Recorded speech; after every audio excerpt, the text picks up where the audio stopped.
Hi, I'm Laura Kahar, founder of Music and Me, a studio based in Sydney, Australia. So let's chat about lesson planning. Lesson planning has been in my system from the beginning of my career. I'm a Virgo, so naturally lesson planning comes naturally to me. But in saying that, I studied the CT Mus A and AT Mus A with the Australian Music Examination Board for my pedagogy. And when in part of the curriculum, you have to do lesson plans. I had a fantastic mentor who was my childhood piano teacher.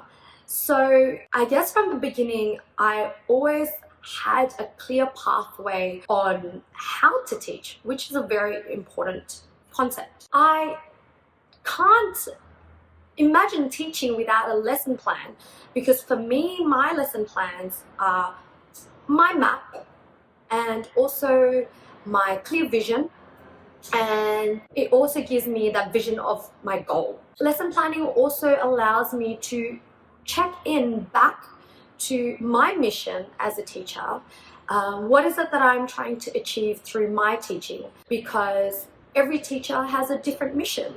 Every teacher has a different goal for their student. And I think that's really, really important. How do I create my lesson plans? I go from concept.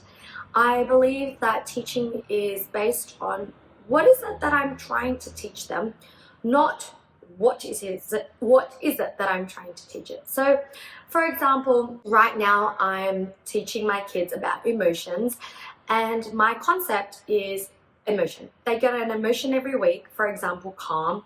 This week is calm. It's well-being week in a lot of the schools, so it's fitting really, really well. And we talk about the emotion calm, and I choose a repertoire that represents calm.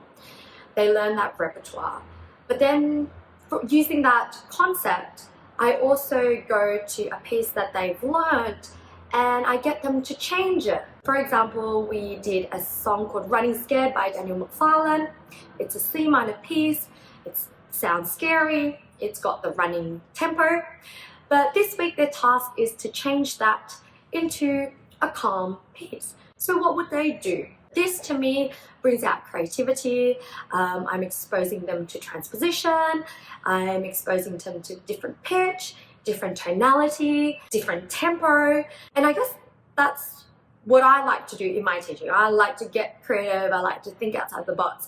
And I like to use one concept but apply it to many different repertoires that we've done. It's also nice to recycle the pieces that they've learned so that they keep playing it and they love that piece in a different light.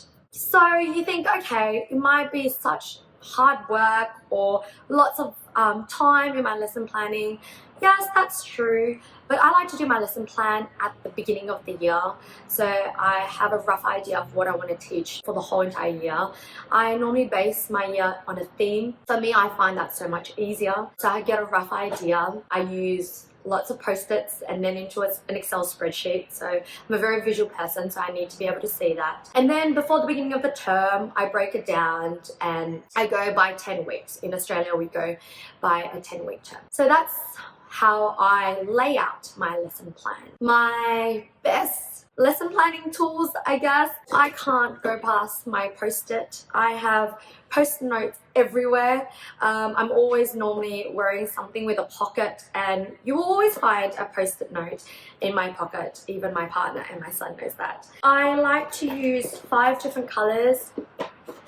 Again, I break down my lesson plans in half term, so every 5 weeks, and every week I use a different post-it color and I make notes whenever I can. Ideas always come up, so whenever I get ideas or notes I need to take in a lesson, I write them down and I'll just stick it everywhere. So you'll see many post-it notes around my studio, around my home as well, actually. That works for me. I'm a visual person. I love colors and I need to write things down because my mind's always racing. So that's my best lesson planning tool. How do I get parents involved? Communication. Open line communication. I check in on the parents all the time. I give them a call. I send them messages.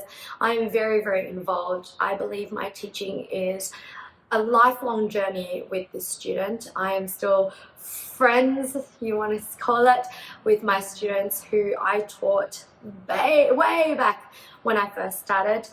He's 26, he moved to Sydney, we went out for dinner, we had a nice catch up.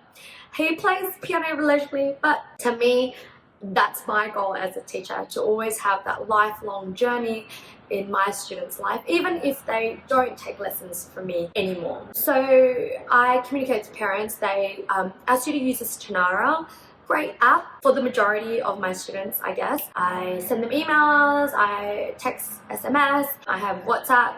So open line communication is how I get my parents involved. I do family challenges too. I do lots and lots of performance opportunities. So we're currently in lockdown, but I give my students showcase projects. So they have to organize their own little showcase or concerts or performance recitals, whatever you want to call them, where they have to create the invitations for their guests. They have to prepare the room to set it up, like if it was somebody attending an audience.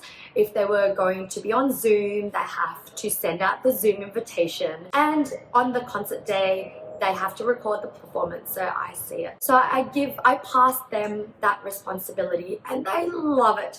They take so much ownership. And I guess they've been exposed to this because they are very much involved in the making of our studio concert. Keep it simple. That's definitely one thing I've learned from my almost 2 decades of teaching. Have fun, get creative, research, and the most important thing is have a clear vision, have a clear goal of what it is you want to achieve, of what it is you want to inspire your students, and have a blast.